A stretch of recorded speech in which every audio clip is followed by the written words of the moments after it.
Hey guys, it's me, Basketbrain, and I am back with another video.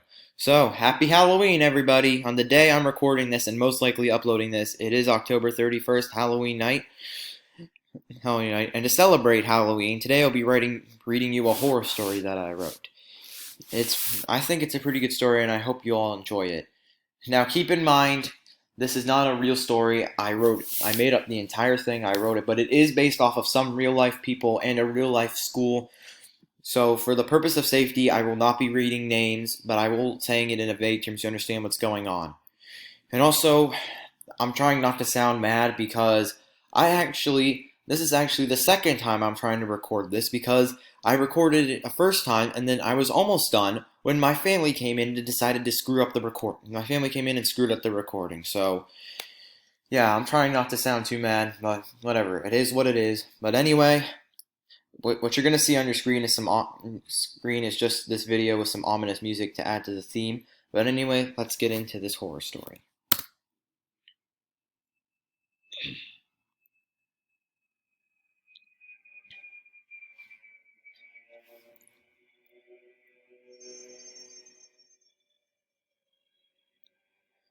It was a Saturday morning, and I was at my brother's basketball practice.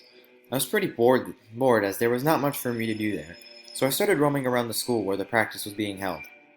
I ended up in front of the door that separates the main entrance from the preschool hallway. The door was locked, of course, so I peeked in through the windows on the door. It was pretty dark in there, but I could have sworn that I saw someone lying in the hallway. I decided to just leave it alone and return to my brother's practice. The next week, when we returned to the brother's practice, one of his teammates was gone. This week was the same as last week, where my boredom drove me to head back to the preschool hallway and peer through the doors. This time, when I peered through them, I saw two people lying on the floor. The third week, the same thing. Another missing teammate and another person lying in the hallway. This whole thing made me confused, and I started to wonder if those people were possibly dead. This got me very curious and worried, so I decided to try and figure out what was really going on. That Friday, at the end of the school day, before the school doors were locked, I snuck into one of the preschool classrooms and hid. The school had awful security, so I was able to get away with it. I waited for a long time to see what would happen. I was about to fall asleep, but at 11:45 that night I heard the scream of a small child. Excuse me. I peered out the door and saw a body being moved out of the classroom across the hallway. I saw an ominous shadow that appeared to be carrying the body into the hallway. I was scared out of my mind. As the shadow returned to the classroom, I ran to the hallway door and ran for my life out of the building. The next day at my brother's basketball practice, there was a fourth missing teammate, who I assumed to be the child that I heard last night. After the practice, I expressed my concern about what I had seen to my parents, thinking my next step would be to call the police. Most of my parents didn't believe me. They said it must just be a nightmare, and they told me not to get worked up over nothing. But I knew better. It wasn't a dream. I realized that my parents were not going to be any help in solving this situation. At the end of school the next Thursday, when I went to pick up my brother from school, he was nowhere to be seen.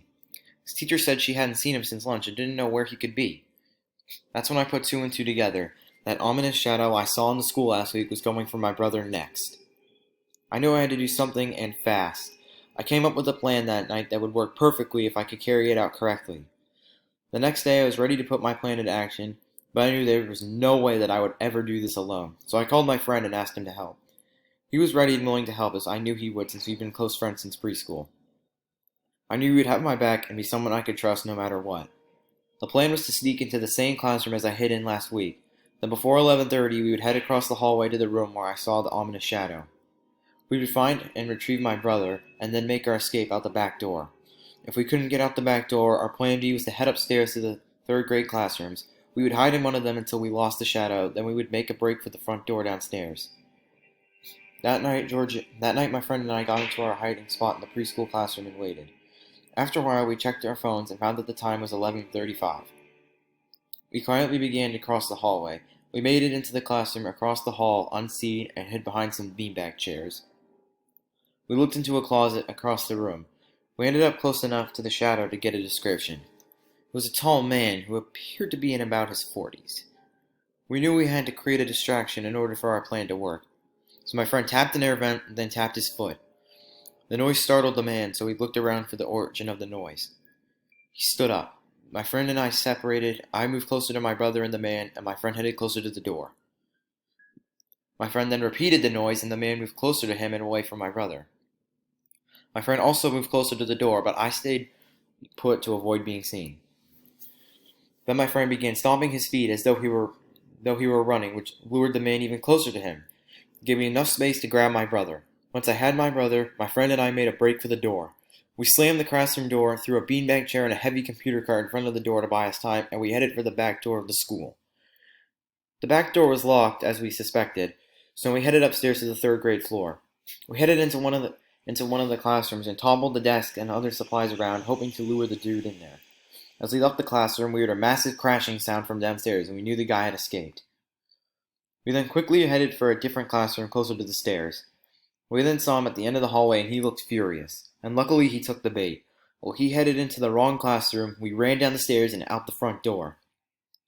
It wasn't locked, so that's how I think he broke in. Once we put some distance between us and the school, we called the cops. We also called our parents, who came and picked us up and took us home. The next morning, we saw the story on the news, and the police had managed to arrest the guy when they spotted him running away on the street. It was revealed that the man had moved here after being involved with raping and murder of a teenage girl in Florida. I still have to go to my brother's basketball practices, but it always creeps me out when I walk past that preschool hallway. And that's my story. I really hope that you enjoyed it. I did take a very long time writing it. I think it was pretty good, but I want to know your thoughts in the comment section. I also want to know if you... And also, I'm thinking about it. I probably will I'm thinking about it, but most likely I will. I might leave an email down there to where you can email me any horror stories you're on, because I'm interested in seeing if you guys have any stories to tell. They don't have to be true or anything like that. I'm just curious to see if I have any creative people in the audience. But anyway, thank you guys so much for watching. If you enjoyed, please leave a like button, hit that red subscribe button, hit the notification bell.